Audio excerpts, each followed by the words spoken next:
Il dit Innal lazina yubayyi'unak innama yubayyi'una Allah. Ceux qui viennent te prêter le serment d'allégeance, c'est pas à toi qu'ils prêtent, mais c'est à Dieu. Yadullah fawqa aydihim. C'est la main de Allah qui est au-dessus de leurs mains. Tandis qu'on ne voit pas la main de Allah, mais c'est la main de Mohammed sallallahu alayhi wa sallam que nous voyons. Mais c'est la main de Allah, parce que c'est avec l'ordre de Allah. Donc c'est la main symbolique de Allah qui est sur leurs mains.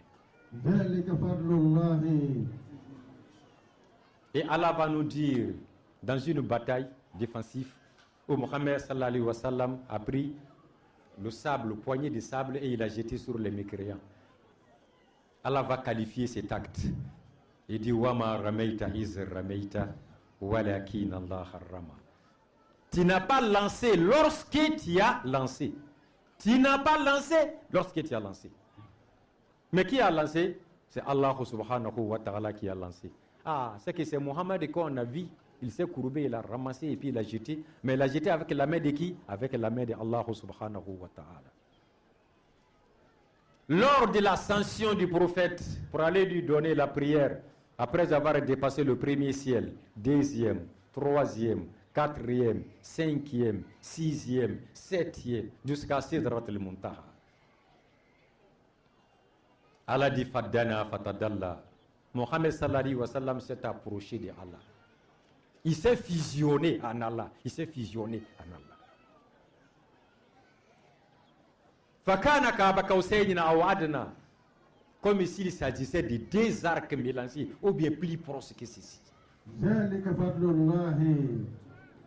Mais pour ne pas qu'on puisse prendre le chaos, Dieu va mettre une séparation, une distinction entre lui et son serviteur. Il dit Fa'awha ila abdihi ma awha.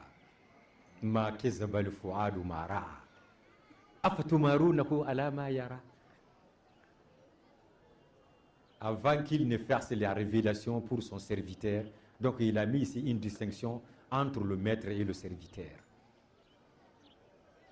Mais Mohammed sallallahu alayhi wa sallam, est-ce qu'on peut se poser la question, est-ce qu'il a vu Dieu? Bien sûr. Sinon je peux dire qu'il n'a rien vu ici, ce n'est que Dieu. Qu'est-ce qu'il a vu? Il n'a pas vu son papa ni sa maman. Qu'est-ce que Mohammed sallallahu alayhi wa sallam a vu? Ce sont les femmes qu'il a vu ou bien ce sont les enfants? Mohammed sallallahu alayhi wa sallam n'a vu que Allah subhanahu wa ta'ala.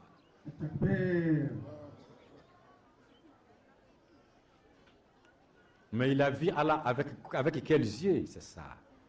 Ce n'est pas les deux yeux là qui voient Dieu, mais c'est le troisième œil qui voit Dieu. Troisième œil. C'est le troisième œil qui est caché.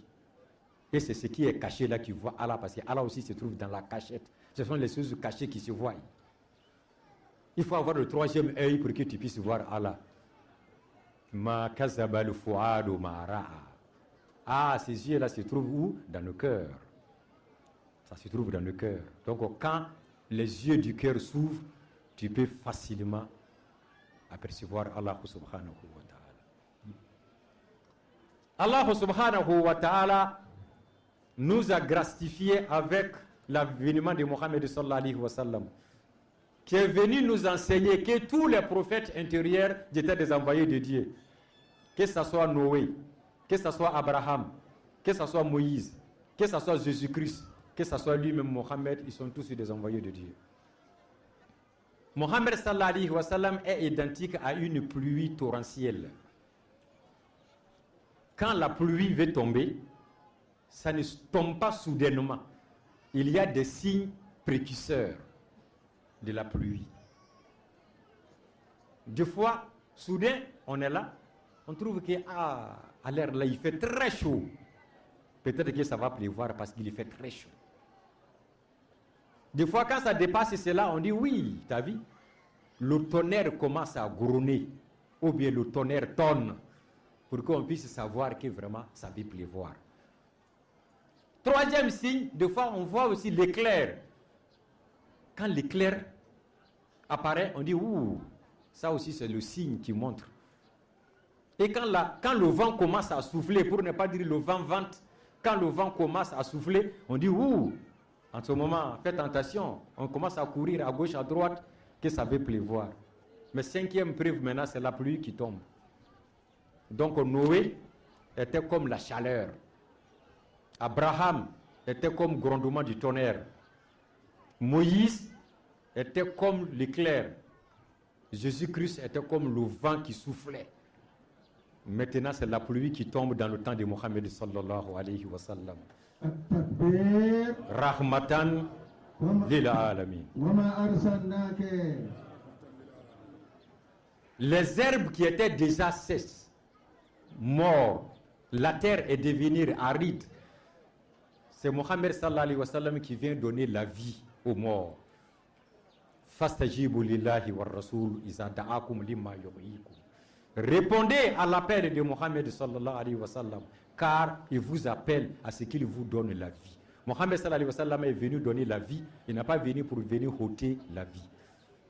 Quand on trouve de nos jours qu'il y a des groupes de personnes qui nuisent la vie de certaines personnes innocentes et qui se donnent la connotation islamique, on dit là, il faut qu'on fasse beaucoup attention. Tu ne peux pas te proclamer musulman tant que tu ne suis pas Mohammed sallallahu alayhi wa sallam pas à pas. Car Mohammed sallallahu alayhi wa sallam, c'est lui que nous devons nous mirer de lui, comme si on se mirait d'un miroir, ou bien pour qu'on puisse se calquer de lui. Donc on ne peut pas mettre Mohammed sallallahu alayhi wa sallam à gauche et puis faire notre propre islam, car c'est lui qui est le porteur de l'islam. On n'a qu'à limiter pour qu'on puisse faire un islam propre et net et honnête et digne que Allah peut nous accepter. Compte tenu du temps, quelle qu'en soit la beauté du cadavre, il est bien qu'on l'enterre, sinon ça peut pourrir. Donc on ne serait pas long. On salue tout le monde. La dernière parole sera donnée au guide spirituel de la communauté islamique Muhammadiyya. Mais ici présent, je vois l'un de nos cheikhs, Al-Karim ibn al-Karim, qui est venu nous rendre visite, qui est le petit-fils de Cheikh Salah. C'est lui qui est assis en face avec la canne. On ne peut pas libérer les gens sans toutefois lui demander de faire une prière pour l'assemblée. Donc il n'a qu'à prendre son mal en patience. Le guide spirituel parlera. On ne va pas lui ignorer dans les derniers Fatiha. Que Allah soit content de nous tous et qu'il soit satisfait de nos œuvres. Wassalamu alaikum wa rahmatullahi ta'ala wa barakatuh. Takbir, summa takbir, sallu ala nabi al-karim.